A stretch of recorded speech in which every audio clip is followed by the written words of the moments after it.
We will call to order the regular board meeting for the Board of Election Commissioners for the City of Chicago. Good morning. My name is Marisel Hernandez. I'm the chair. Seated to my right is Commissioner Kresse, and to my left is Commissioner Swain. Next on the agenda is the consideration of the agenda. Are there any changes? If not, we'll proceed with the approval of the regular board meeting minutes of November 13, 2018. Is there a motion to approve? So moved. Second? Second. All those in favor? Aye. Motion passes. Is there another motion to approve the regular board meeting minutes of November 27, 2018? So moved. Second? Second. All those in favor? Aye. Motion passes. Next is the Executive Director's report. Mr. Gough. Thank you, Madam Chair. The last electoral board hearing, we were talking about the legislative agenda. Just to let you know that I just came back from the State Board of Election. They have a legislative agenda also. I will pass out copies to all three board members and to the Federal Council. The chairman of the State Board said, Lance, any kind of legislative changes that you need to make, that we would work with you. So we have the state boards to sign off on the program. So I'm very happy about that. Also, we know that the state boards coming in to test our equipment prior to the election, our full county equipment. They also are coming into with the cybersecurity to do another review of our central computer system. So I'm very happy that the cooperation that we're getting with the state board right now. So I just wanted to go ahead and do here. And Charles, let's go on. Madam Chair, fellow commissioners. Well, first, I would just like to commend our group of handwriting analysts that did an outstanding job. We're working on the last case, treasurer's case, and it should be done late this afternoon. We're trying to find on that. In spite of some of the things that have been said, our staff did a quite great job on these record examinations. We haven't had this many record examinations. We had 21 candidates for mayor. The last time we had 21 objections to one candidate, but we got through that. And I would just like to congratulate the staff and Jim Carley for the job that he did with the training of the staff. The registration department, they're right on point with the registrations and things. Our super site, we're preparing it to try to open possibly on the 28th, 30th sometime. And that's about it. I mean, everything is on track. And also ES&S, they're at the warehouse prepping our test unit for training with the judges and things for the upcoming election of the people. Thank you. I'll have a question. When's the last day for finalize the touch screen for the early voting? And I presume the early voting date of the next week we talked about 28th. That'll be opening that site or opening just you? Just here. Just you. So what's the last date for the program? That'll be opening 175 if we make 28. 175 will opening if we make the 28th. Yes. I mean, if we get everything in, I have to have the entire ballot completed in order to open up early. Right. So I guess the question I'm asking is, what is the time frame between programming and opening? How many days is it? We need at least 3 days. 3 days? In fact, what we've already discussed how we're going to do this, we're going to deliver all the equipment that we're going to use for 175, deliver it, set it up, get it all plugged in, ready to go, and then program it there. Okay. So it still takes 3 days to program it all? Hopefully we'll be finished sooner. We give them 3 days. 3 days, okay. How long after that will you be able to have early voting at the scattered sites? Well, then, right after that, then we start mass producing the chips, so we can start burning all the equipment. But, you know, there's a difference between 110 units at 175 and then another, 500 plus out in the field. So it takes about 5-6 days to do that. And how many cases do we have left? how many cases do we have that would prevent us from putting that 28 day? I mean, on our end, not necessarily on the additional review. We have one more municipal citywide case, and then approximately 23 or 4 aldermanic cases. So we're really pushing it, but it's gonna be close. Okay. Thank you. Thank you. Mr. Allen? Morning. Good morning. So last week, at the invitation of the Chicago Public Schools, I participated in a meeting with various civics instructors from various high schools and middle schools from across the city. Their civics program has kicked in to a higher level of focus. So we were there with Chicago Votes, Mikva Challenge, and others to try to talk with what kind of lesson plans and what kind of materials we have available, both on the web and just in general, and give them ideas about deadlines if they're going to have any kind of voter registration efforts, or to use early voting once the ward sites open on February 11th. Next, we're working on the mass mailing. We're hoping to drop the bulk of it where we know the polling places already on the 7th of February. We still have some contracts that have yet to be signed. We assume that the majority of those will continue to be polling places that were polling places in November, but technically we can't send those precincts mailings out until we know for sure. So we should have the majority of them, more than 2/3, hit the mail on about the 7th or 8th of February. So we'll be getting the files to the mailing house later this week with those 2/3 of the precincts, and then we'll add to them as soon as we can. Lastly, we'll have sample ballots on the website in tandem with the opening of early voting. As soon as these last few cases are decided, perhaps as early as Saturday, and then even if there are a few cases left, we can still at least put that on the web. And related to that, the candidate contact information that we gathered at the time the petitions were submitted, some of it is incomplete. So we have candidates for offices from mayor all the way down to alderman who did not supply any information or supplied incomplete information in that area of the petition receipt form. And with your permission, we'd like to write to those candidates at their home to say, last call for information, for your email address or a campaign phone number to be included on that. We don't want anybody to feel slighted when the list comes out and certain candidates have contact information and others don't. Right, I agree. Agree. Okay, that's all I have for today. Okay, thank you. We will now proceed to old business, infrastructure projects and changes in election administration and voting equipment. I think we're handling that after the election. Electronic poll books, I think I heard that that was going well. And legislation, Mr. Lasker, I think we discussed that a little in the prior. We did in the prior meeting. We're going to add to the legislative agenda the request that an electoral board be able to issue sanctions against bad faith objectors.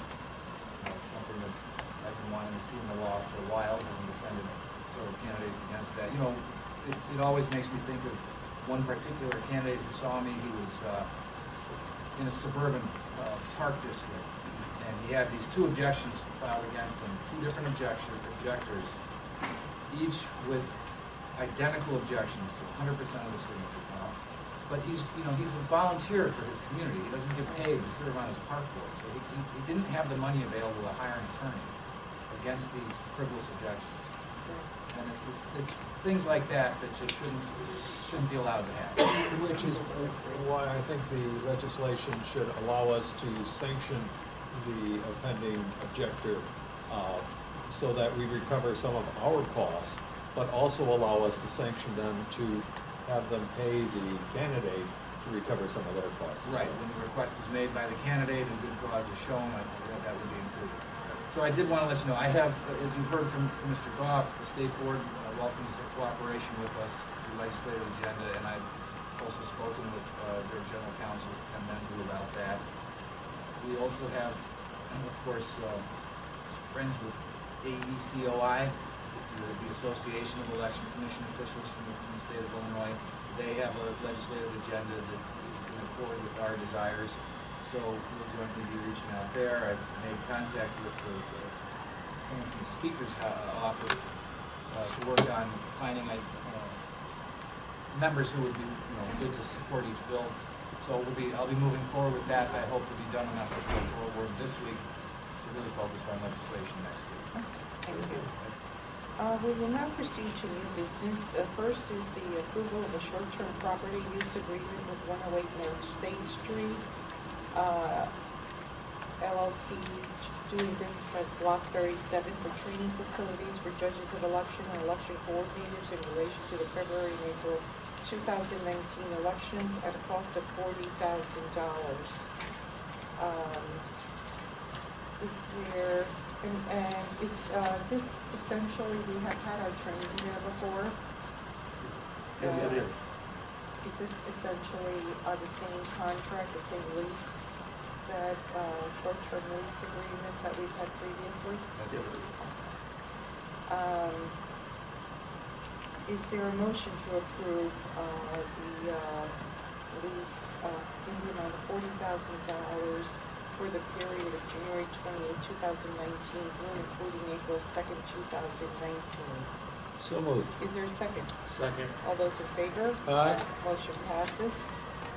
Next on the agenda is the approval of an agreement with Rex Data Corporation for provisional ballot fulfillment services for the February and April 2019 elections at an approximate cost of $33,719.32 for each election. Mr. Lasker, is this, or Mr. Gough? Yes. This follows the same contract that we've done before with election data. And the purpose of this contract is? This is to provide the provisional ballot to the precinct. Are there any further Yeah, questions? couple questions. This particular contract, how was it procured? It was procured in the past. We received the document to extend the contract, but it was purchasing never got it. Okay, so this is an extension of a previous contract, or is this a new contract that hadn't been bid? Previous contract. This is a previous contract, when that contract was bid, whether it was bid out, there were multiple bidders, or is this considered an expertise kind of thing? This was an expertise. I think that a while back it was bid out and this is the only responder. So, This is the same company that fulfills the county's mailing also. Okay. Is there a motion to approve this agreement with Rex Data Corporation for provisional ballot fulfillment services for the February and April 2019 elections at the estimated cost of $33,719.32 for each election? So moved. Is there a second? Second. All those in favor? Aye. Motion passes. Next on the agenda is an agreement with Rex Data Corporation for absentee and mail-in ballot fulfillment services for the February and April 2019 elections. Mr. Gough? This is basically an extension of what we've done in the past with election data, that they fulfilled last year's mailing. They did very well, especially considering we got the ballot at the last minute. And this is a fulfillment of 100, they bid on 150,000 mailing. I don't know if we'll hit the 150,000. If we don't, this contract will be prorated. And what particular type of ballot is this? This isn't the general vote by mail ballot, is it? Yes, it is. This is the vote by mail that they're mailing out to everybody. We have about 30+ thousand in the queue right now. I see. So we expect about I have 150,000? Well, we went high because I wanted to make sure we had the money available. Gotcha. We keep seeing a steady. You keep studying it. I'm hoping we can get them. I'm just wondering if this will be enough, but you feel that should cover the situation. We hit 116,000 applications this past fall. I can't imagine that we would hit 150,000 with this election, even though we expect strong interest. Right. There isn't the benefit of gubernatorial candidates doing mailings to encourage this. So we're seeing strong numbers. Commissioner Swain had asked me to compare it to past years. We're already over the 28,000 that we did 4 years ago, but I don't think we're going to reach the 100,000. We'll continue to try to promote it because it's valuable for the voters and the agency, but I don't think we'll hit 116,000, much less 150,000. I think that was a really outlier, just to be safe. Okay. Even for and this is for both elections, correct? Yes. So you feel confident about, you feel confident that if there was a municipal runoff, same thing would apply? I think we can probably anticipate at this rate about 50,000 applications with about 3.5 more weeks of applications to go. And that would still allow us for 100,000 more for the April election. That would be a pretty significant number. Okay. Is there a motion to approve the agreement with Reinstate Corporation for absentee mail ballot fulfillment services for the February and April 2019 elections at an estimated cost of $306,487 for each election? So moved. Is there a second? Second. All those in favor? All right. Motion passes. The next item on the agenda is regarding ballot forfeiture as required by the Illinois State Board of Elections. Mr. Lasker?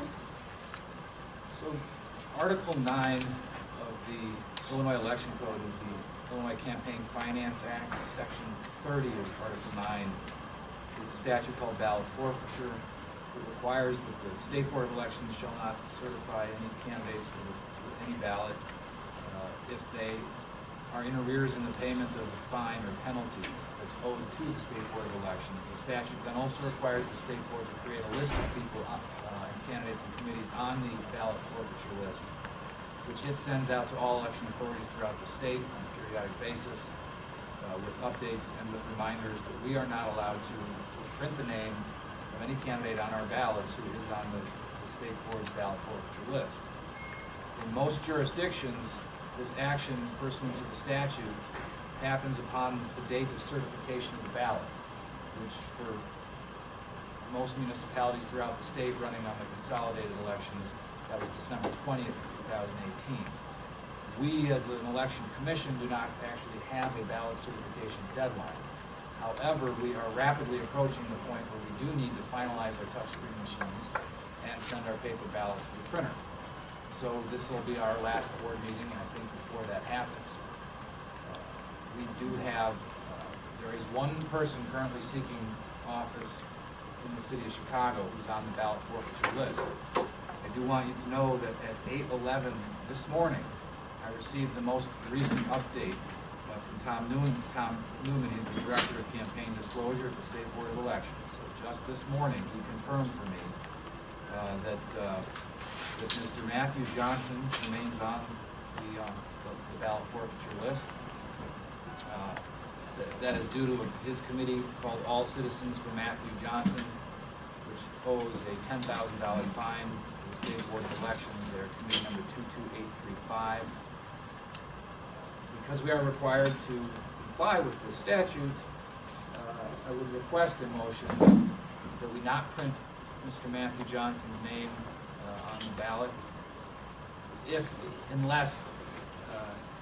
if he remains on the ballot forfeiture list as of the time that we do have to finalize our voting touchscreen machines and send the paper ballots to the printer.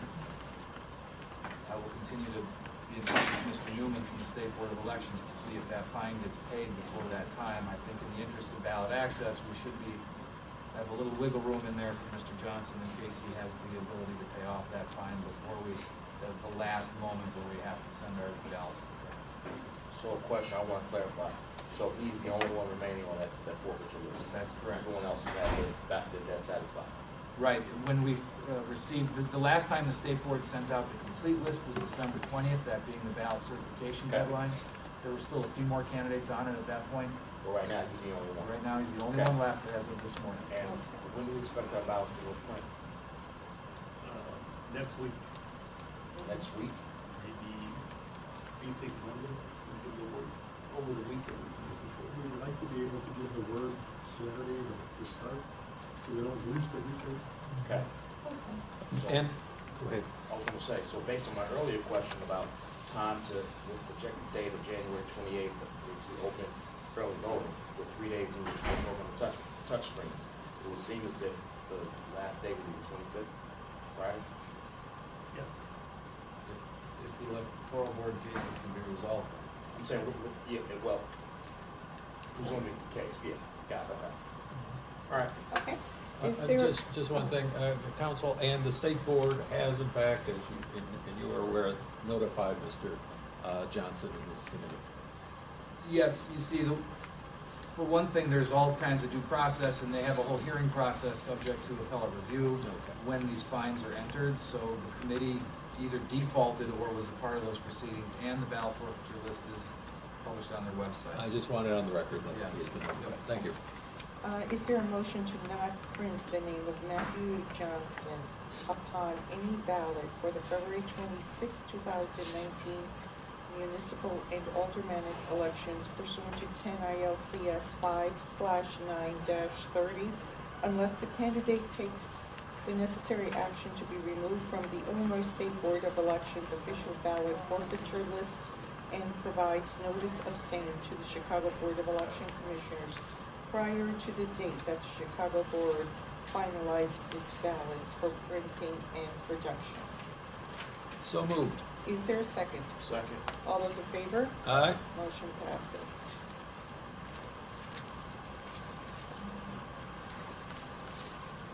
Mr. Lasker, is there a legal report? One of the things I'd like to mention under the legal report is the legal department does help coordinate the canvass schedule for our staff in counting, canvassing, and then certifying and proclaiming the final results of an election. The election code gives us 21 days to do that, and it usually takes us all 21 days. Our staff is, because of the short amount of time between the February 26th election and the April 2nd runoffs, our staff has agreed to try to shrink this down to a 14-day canvass, with the proclamation that will happen on Wednesday, March 13th. That's the absolute shortest that we can do canvass, because state and federal law requires that we give 14 days to allow mail-in ballots to be received. Nonetheless, proclaiming on that 15th day is going to be our goal. That's the schedule that we're drafting, and we hope we can stick to it. Also, I just wanted to remind you that there is still pending litigation regarding the citywide mayoral term limit and consumer advocate referenda. We have a oral argument date for that of Thursday afternoon of this week. So I hope that will be the last court appearance before we get the ruling. Okay, thank you. Mr. Lasker, I just want to clarify a point. So March 13th, that's when we proclaim the results of the election on 26th. That's the earliest that we can possibly do it, and that is the goal for this cycle. Okay, so having been my first time participating in this process, how does it, if the 13th is the date, help me understand the schedule of runoffs and identifying the top 2 candidates for races that might have runoffs, especially if they're ones that are separated by a small number of votes. So there will be a runoff for any race, aldermanic or Right, it's citywide. tough to go. Yeah. It's gonna be hard. So can you explain that a little bit? Well, with so many, when we look at the mayor's race, with 14, 15 some candidates, in order for there not to be a runoff, one of those candidates has to get more than 50% of the votes. 50% plus 1. 50% plus 1. Right now, from what I've observed in some public polling, the leaders on the polls are polling at like 12%. So it's likely there's going to be a runoff for citywide, and then any aldermanic races as well. Our biggest concern is that there's such a short period of time between those 2 elections that if the second and third place winners are so close that they're within recount, election contest range, that has to happen extremely fast, because you cannot, under the statutes, you cannot file for your election contest or your discovery recount until after the results are proclaimed. So that's why we're making it as as small as of a proclamation window as we're legally allowed to do, to give as much time from March 13th to April 2nd. It's not a lot of time to get a whole recount figured out, an election contest moving on. So I'm hoping and praying that we don't have that. More praying than hoping, right? I'm doing more praying than hoping, that we will not have close races for second and third place. If the close races are between first and second, not a problem, they just both go on the runoff ballot.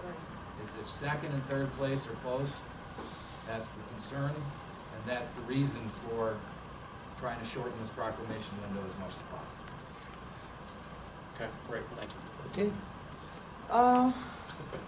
Next on the agenda is a financial report. We do not have one.